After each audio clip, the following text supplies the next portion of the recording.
Hello everyone, চলে এসেছি নতুন আরও একটা ব্লগ নিয়ে। আজকে সকালটা উঠতে এত দেরি হয়ে গেছে, কারণ কালকে আমরা ছিলাম না, নিশ্চয়ই ওই ব্লগটা দেখেছো। তো সকালটা এত উঠতে দেরি হয়ে গেছে, তাই জন্য এখন সব কাজ শুরু করব। চলো তোমাদেরকে দেখাই। এখন মোটামুটি বাজে 11টা। আজকে অনেকটা লেট হয়ে গেছে। চলো চিয়া সিডসটা খাই, তারপরে কি রান্না করব সেটাও দেখাচ্ছি। চলে এসেছি কিচেনে, এসে দেখি চিয়া সিডস ভেজাতেও ভুলে গেছি।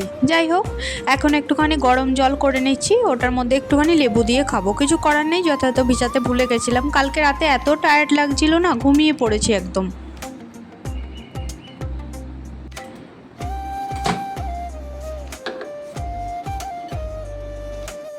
যাদের যাদের আমার ভিডিও দেখতে ভালো লাগছে অবশ্যই একটা করে লাইক করবে আর কমেন্টে জানাবে কীরকম ভিডিও তোমরা দেখতে চাও।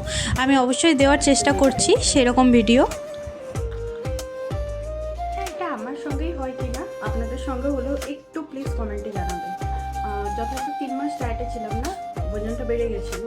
আস্তে আস্তে আবার কমাচ্ছি। তো মানে কিছু খেলেই, মানে বাইরের কাপস বা তেলে ভাজা এসব খেলে ওজনটা ধীরে ধীরে বাড়তে থাকে।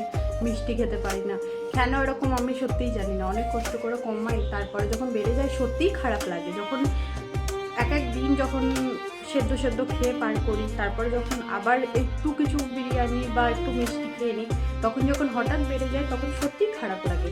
তো এটা একটু কমেন্টে জানাবেন যে কার কার এরকম হয়।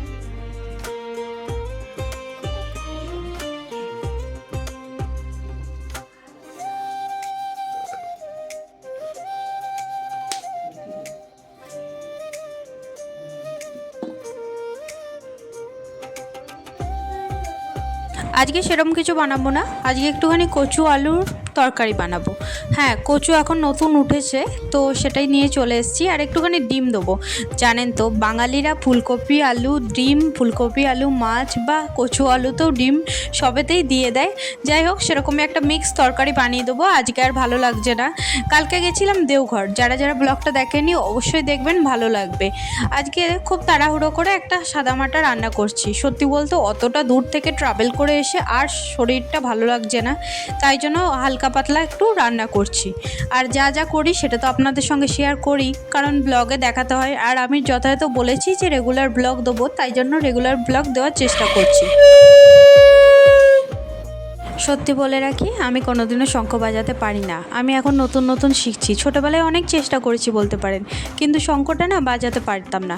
এখন মা বললো যে কিনে রাখ, দেখবি আস্তে আস্তে বাজাতে পারবি। জানেন, শঙ্খটা আমি কিনেও রাখিনি, কারণ আমি বাজাতে পারি না, কি অনুযায়ী কিনবো, তাই জন্য আমি কিনিনি।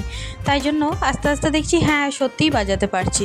আর বিকালবেলা একটুখানি শশা কুচিয়েছিলাম, কারণ অনেকটা খিদা পাচ্ছিলো, আর এই খিদা পেলেই না অন্য কিছু খেয়ে নিই, তো তাই জন্য একটুখানি শশা কুচিই খেলাম।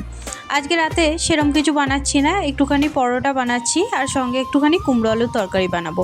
কুমড়োটা থাকতে থাকতে না ফ্রিজে পচে যায়, তাই আগে থেকে বানিয়ে না রাখলে না সত্যিই ভালো লাগে না খেতে। তাই ভাবলাম একটুখানি হালকা পাতলা কুমড়ো আলুর তরকারি করি। আর যা যা দিই সেই দিয়েই কুমড়ো আলুর তরকারি করি। যদি ব্লগটা একটুও ভালো লেগে থাকে অবশ্যই একটা লাইক করে জানাবেন যে কীরকম লাগলো। আর আপনারা কী রেসিপি দেখতে চান সেটাও কিন্তু অবশ্যই কমেন্টে জানাবেন।